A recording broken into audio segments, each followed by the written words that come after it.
Hi everyone, this is Leisha with Cooking Without Measure. I thought I'd just pop in for Thanksgiving, because it is Thanksgiving, because it's like almost 1 o'clock in the morning. I thought I would just come and just show you some of the recipes that I make for Thanksgiving.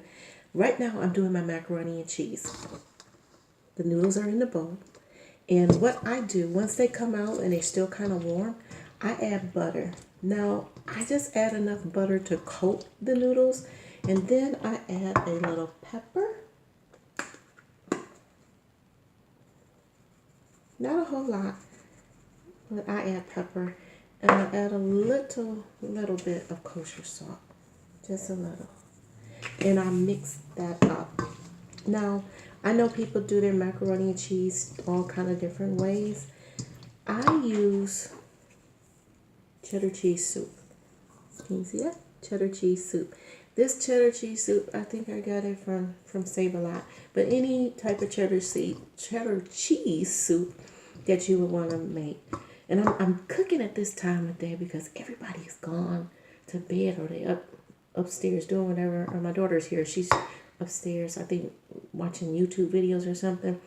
She kind of got out of cooking this year because she bought prepared food, which I'm not mad about it. I appreciate her bringing that.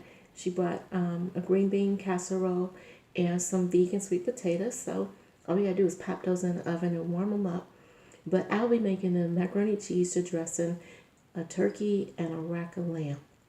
So I'm thankful for what she's brought. But right now we're doing this macaroni and cheese. So I got my cheddar cheese soup. I added while the noodles are still kind of warm, so it kind of help coat the noodles.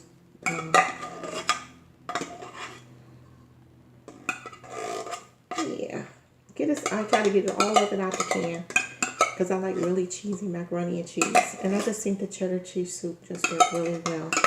So I'm mixing that in here now. And just pretty much to get the noodles coated.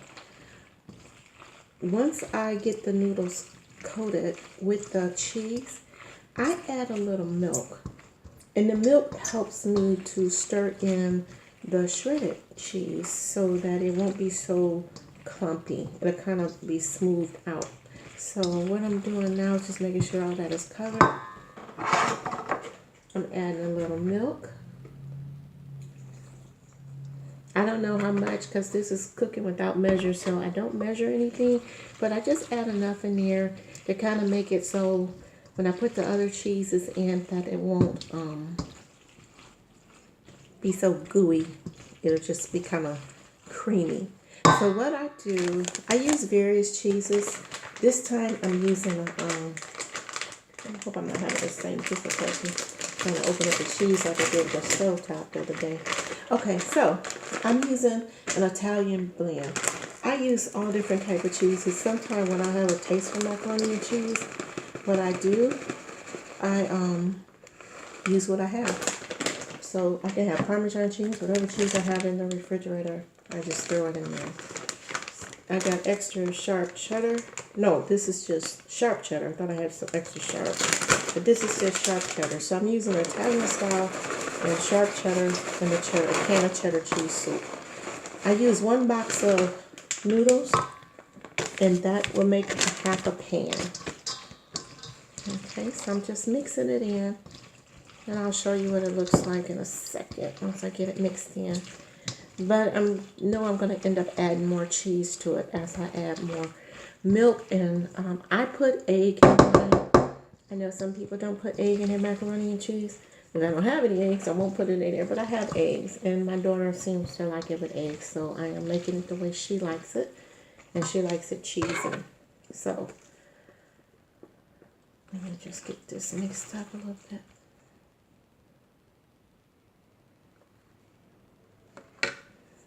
So right now, this is the way it looks. I don't know if you can really see the cheese in there, but the cheese is kind of melting a little bit because the macaroni is still kind of warm, and it has the butter in there, a little salt and pepper, and whatever cheese you use. I know people start using Gouda and all kinds of cheeses. This Italian style has Parmesan, mozzarella, provolone, Romano and Asiago cheeses mixed in. So that's the Italian blend. So I got a mixture of cheeses. Plus, I gotta have this the all-time standard sharp cheddar cheese. So I'm gonna add a little more cheddar cheese to this, a little more milk. I'm gonna beat this egg real quick and put it in here. Only use one egg when I'm doing a half pan because I don't want it to be eggy, but I just put the egg in there. I guess it's because, you know, when you grow up, you just do things because you see your mother doing or grandmother doing them. So that's why I put the egg in there. Like I said, if I don't have an egg, guess what? I'm going to put them in there. So, mix this in. Then I'm going to add some more milk. And once I get it to the consistency that I want, I pour it in the pan. I put the oven on 350 and I let it cook till it gets cream, you know, melted and bubbly. And then sometimes I sprinkle paprika on top of it just so that I get a nice brown coating. And I may even put a little cheese on top. So let me get some more milk in here. Hope y'all can hear me. I'm trying not to be too loud. Because I'm not sure if she's sleeping. She probably can't hear me anyway, because she probably listening, like I said, to her YouTube videos. Alright. It looks like it's creamy enough. I'm just going to add a little more cheddar cheese. I do have 2 bags of cheddar cheese. Once again, I just add till, for sight, you know, until I can see that it's enough cheese for me. So right now it looks like it. And I might just sprinkle some cheese on top. Some of the Italian style cheese and a little bit of the cheddar. Alright, let me get my pan. Be right back.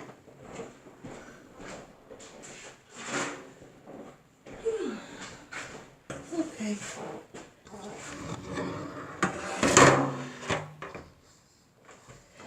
Sometimes once I get it in the pan, I may add some more milk to it, depending, because the noodles will absorb the milk.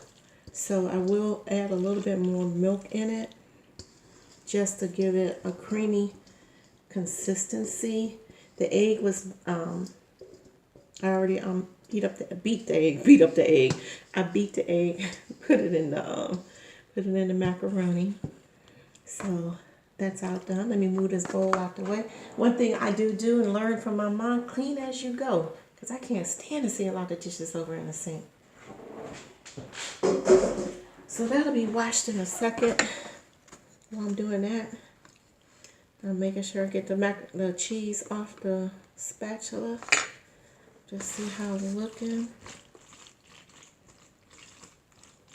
That cheddar cheese soup does something. It makes it a little creamier, gives it a good flavor. So I use that.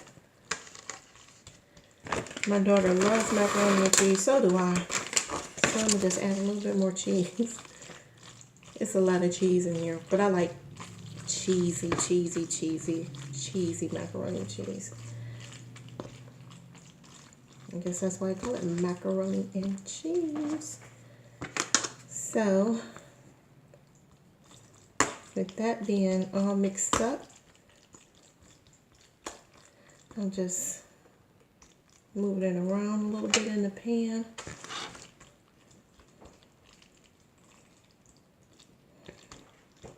I'm going to add a little bit more milk.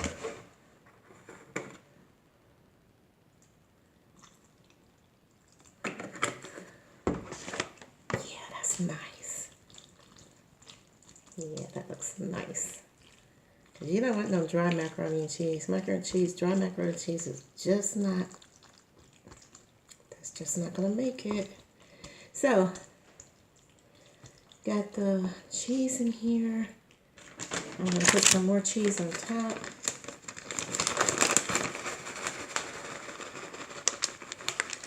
Like I said, I don't measure anything out. You just kind of do it how you feel.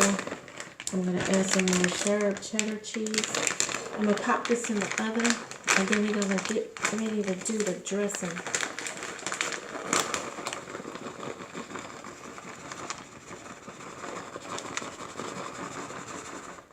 Alright, so that is ready. I'm going to pop this in the oven. let this cook. I don't do the meat till later. I usually do the meat around 6 or 7 o'clock and let that just cook. But everything else will be ready, done, put in the refrigerator.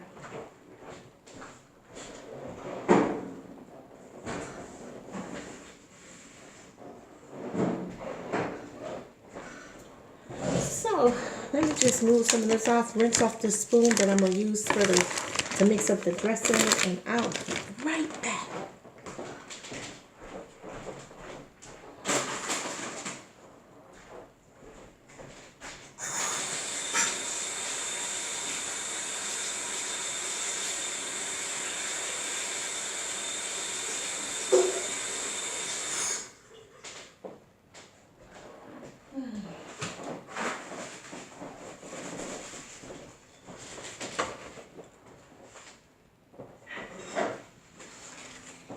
Okay, now with the dressing, what I've done, I made my cornbread, and that's one thing that I do measure is my cornbread.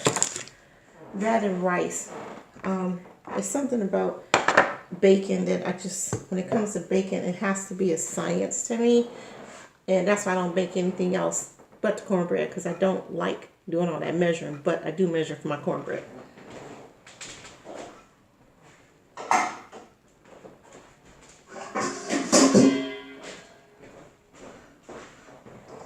Alright, got my bowl for my cornbread. Let me get it. It's in a cast iron frying pan. I cook it in the oven.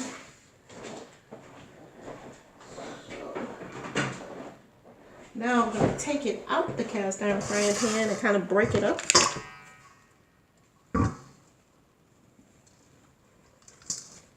It's still really, really hot, so I got to be careful with this because I really don't want to be burned. But I'm just breaking it up as it's coming out the frying pan. I don't know if you can really see it, but I'm just kind of breaking it up as it's coming out. Got a nice little brown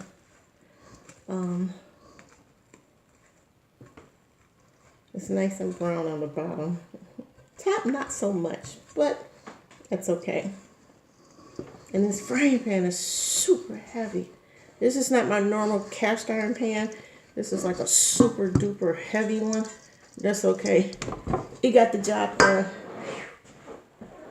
I got some muscles doing that one.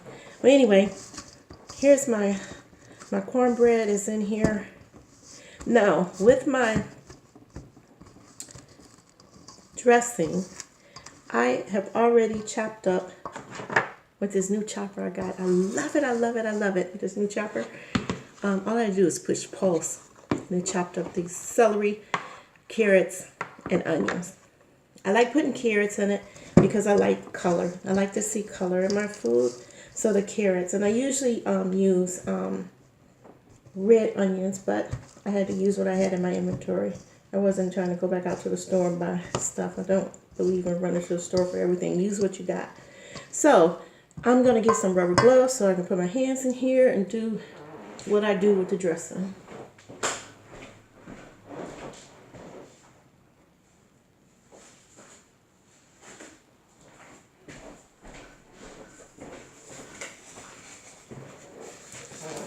So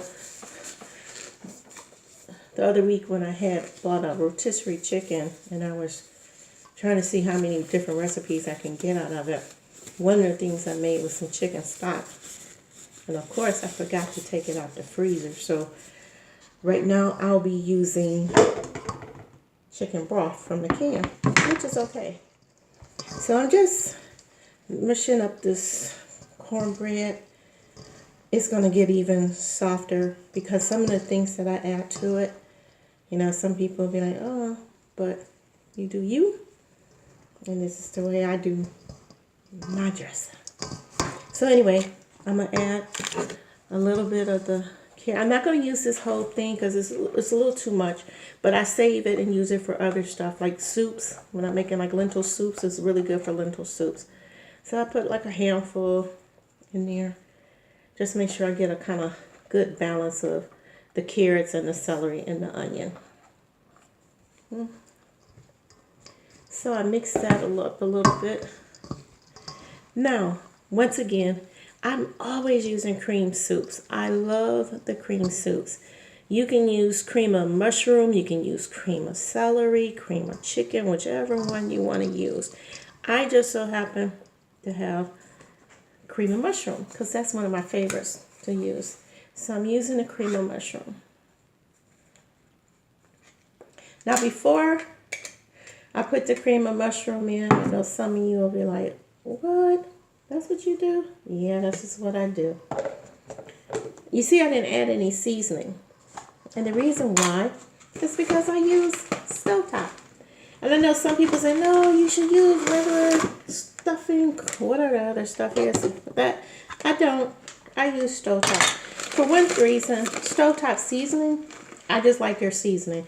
But once again, I'm using stovetop. You can use any of the stuffing mix that you want. I'm using a turkey flavor. You can use a chicken, cornbread. The seasoning in it is good. I don't add any more sage. I don't like to see green dressing when there's a lot of sage in it. That's just way too much.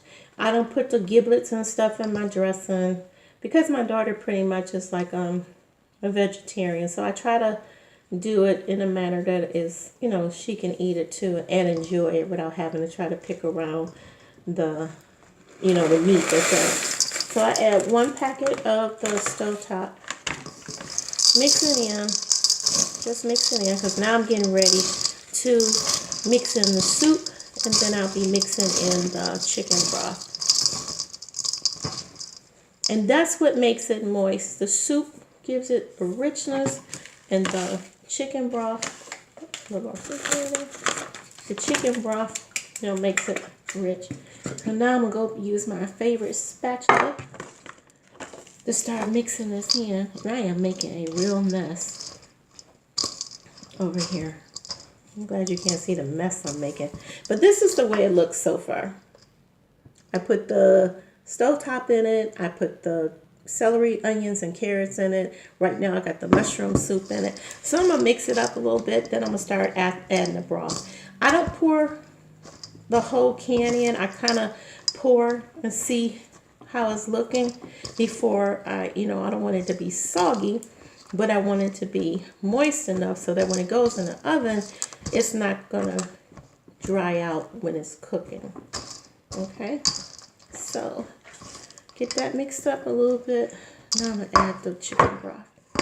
I feel so, I wish I had been able to use my chicken stock because I was so proud of making it and freezing it. And I froze it just for today and forgot all about it. Anyway, no big deal. I'll use it for something else. So I'm just mixing it up really good just so it'll get moist. I see I'm going to have to add more. And once again, that pan of cornbread, the one when you make the cornbread, it actually makes a half a pan of dressing. Now you can double your recipe, the cornmeal recipe, and make a full pan. I just make a half a pan.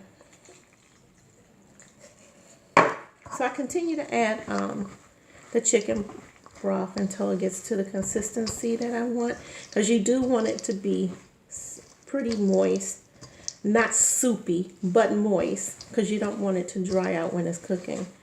You want it to have some moisture, but you don't want to be so soupy that when it's cooking, you're going to be cooking it for a long time, because the dressing really shouldn't take no more than about 35 minutes or so to cook, because everything is pretty much done. You're just cooking it all together. Only thing really not done is the stuffing in it, but that cooks down and it's getting wet from the chicken broth. So it looks like I'm going to use this whole can. I got another can open because I did not want you to see me trying to open up a can of chicken broth. Sometimes I have some malfunctions with these can openers and struggling trying to make them work. So I did it ahead of time. So right now it's looking pretty good. I might just add a tad bit more. Just a tad bit more chicken broth, not much more. Because like I said, you don't want it soupy, but you want it moist enough so that when it's cooking, it's not drying out. And I cook everything on 350. I turn it up every now and then when the recipe calls for it, but my standard cooking is 350. So everything goes on 350. Everything. I don't know. Sounds crazy. I go up to 400. But the only time I go past 400 is if I'm doing like oven fried chicken. But right now, with the dressing, the macaroni and cheese, I cook everything on 350. I don't put any foil on it. I just put it in a pan, let it cook, let it get a nice golden brown on top. And then it's ready to go. Just a little bit more.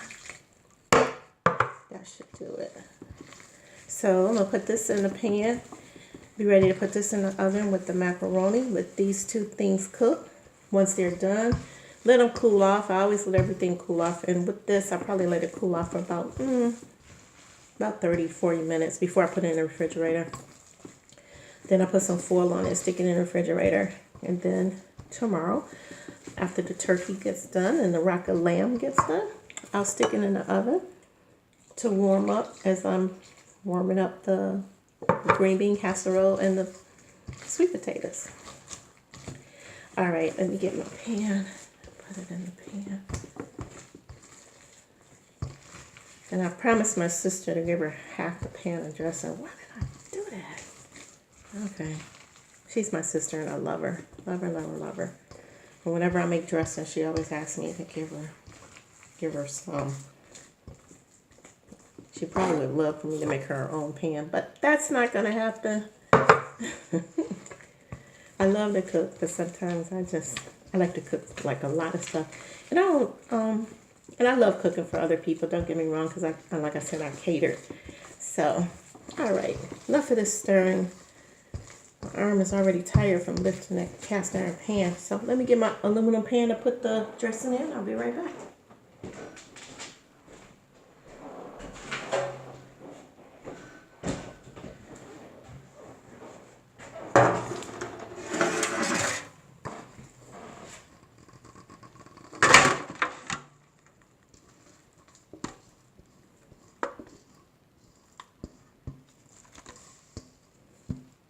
Now, what you can do when you put your dressing in a pan, once it's cooked and baked and you go to reheat it, you can pour some chicken broth on top of it and then put some foil on it and then just warm it up that way so that the chicken broth can make it moist again. Okay, so that's a trick you can use. So right now I'm just smoothing it out in the pan, make it a little neat. Like I said, I don't go into the perfection. I'm just making it look a little neat, but it doesn't have to be perfect. I don't believe cooking should be stressful. I think it should be fun. You should make the recipes your own. And later, I'm gonna come back and do the rack of lamb. I had to look up some recipes for that because I haven't made one in so long. I just needed to find out some different marinades, just see what kind of marinades that they use. I do make my own marinades, but I just wanted to see if they have a marinade that I can use. And basically it's the same marinade that I would have used anyway, but it's just the different seasonings that they use. And they use a lot of fresh herbs, and I just don't have those, and I'm going to use what I have on hand. So later on, when I get ready to prepare when I get ready to prepare the rack of lamb, I'll show you that. And I'll also show you what I use when I'm cooking my turkey breast. Even though it's not a whole turkey, I still put things in and around it to just give it that flavor as it's cooking. So I will show you that when I come back in a little while. Be back soon.